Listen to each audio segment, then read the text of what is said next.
Salam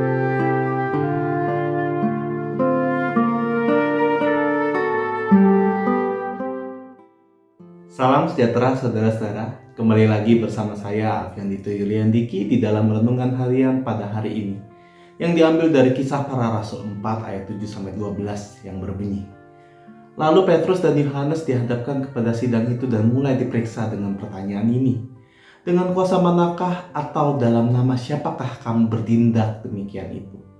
Maka jawab Petrus penuh dengan Roh Kudus, hai pemimpin-pemimpin umat dan tua-tua, jika kami sekarang harus diperiksa karena suatu kebajikan kepada orang sakit dan harus menerangkan dengan kuasa manakah orang itu disembuhkan, maka ketahuilah oleh kamu sekalian dan oleh seluruh umat Israel bahwa dalam nama Yesus Kristus orang Nazaret yang telah kamu salibkan, tapi yang telah dibangkitkan Allah dari antara orang mati, bahwa oleh karena Yesus itulah orang ini berdiri dengan sehat sekarang di depan kamu.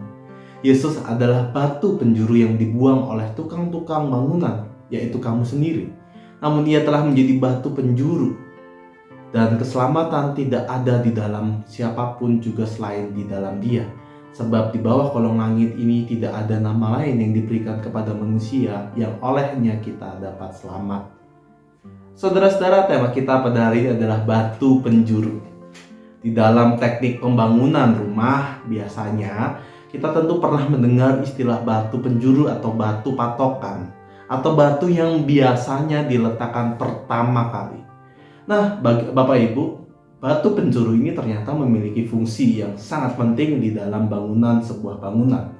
Ia akan menjadi sebuah patokan bagi batu-batu yang lain untuk dijejerkan, ditumpuk sedemikian rupa hingga akhirnya terbentuklah sebuah bangunan. Batu penjuru inilah adalah awal dari sebuah bangunan. Karena itu begitu pentingnya batu penjuru ini, juga kita tidak jarang ada sebuah kegiatan ataupun acara ataupun prosesi peletakan batu pertama. Biasanya peletakan batu pertama ini diletakkan oleh sosok yang dihormati dan menjadi landasan lagi di dalam struktur bangunan. Nah, di dalam bacaan kita pada hari ini kita dapat melihat bahwa Petrus dan Yohanes menyebut Yesus sebagai batu penjuru. Konteks cerita dari batu penjuru dari perikop ini adalah ketika Petrus dan Yohanes ditangkap oleh para imam Yahudi pada saat itu dan dibawa kepada Mahkamah Agung dengan tuduhan penyesatan. Namun mereka menghadapi pertanyaan tersebut dengan tidak gentar, khususnya Petrus. Ia menjawab pertanyaan tersebut dengan landasan imannya. Menarik yang digunakan Petrus pada ayat 9 ketika kita melihat bagaimana Petrus menjawab tuduhan tersebut dengan menunjukkan betapa luar biasa karya dan dampak yang dilakukan Tuhan Yesus di dalam masa pelayanan. Kehadiran dan pelayanan Yesus menghadirkan sebuah kebajikan dan sukacita kepada orang sakit di saat orang-orang yang lain tidak mau menolongnya karena hari Sabat.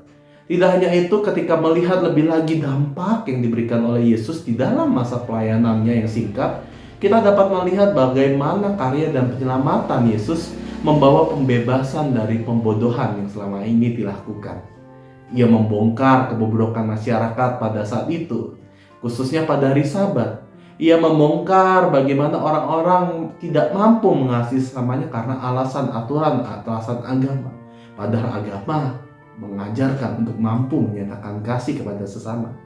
Yesus memperlihatkan bagaimana kita ketika ada orang-orang yang memiliki kekuasaan ataupun pengaruh dan menindas sesamanya yang lebih lemah.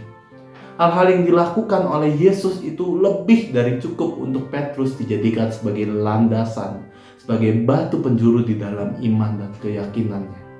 Bagi Petrus, Yesus adalah sosok teladan. Yesus adalah alasan mengapa ia hadir pada saat itu. Yesus adalah alasan kenapa ia rela menderita untuk mengabarkan juga sukacita. Yesus adalah segala-galanya karena Petrus tahu bahwa Yesus adalah sang sumber kebenaran, sang Logos, yaitu sang firman itu sendiri. Dampak Yesus selama ada bersama-sama dengan kita, dengan para murid, membawa dampak yang luar biasa. Tidak hanya bagi para murid tetapi bagi pengikutnya, bahkan terhadap masyarakat pada saat itu. Yesus peduli terhadap orang yang lemah. Ia peduli terhadap orang yang miskin. Ia peduli terhadap ketidakadilan yang melanda bangsa itu. Dan itulah yang didapati Petrus dan Yohanes ketika mengikut Yesus pada saat itu.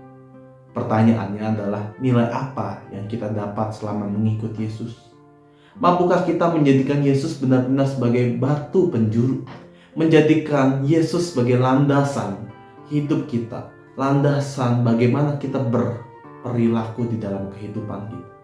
Mampukah kita meneladan sikap dan perilaku yang telah diteladankan Yesus dan menjadi teladan dan menjadikan teladan itu menjadi tindakan, landasan bagi tindakan dan perilaku kita. Bagaimana kita mampu untuk peduli terhadap orang-orang yang membutuhkan dan lemah di sekitar kita. Bagaimana kita mampu menyatakan kasih terhadap orang-orang di sekitar kita, bahkan termasuk orang yang kita benci. Bagaimana kita mampu menghadirkan rasa aman dan damai sejahtera terhadap orang-orang sekitar kita. Benarkah Yesus menjadi batu penjuru di dalam iman dan tindakan kita sehari-hari? Mari kita merenungkan dan menyikapinya di dalam kehidupan kita. Tuhan Yesus beserta kita.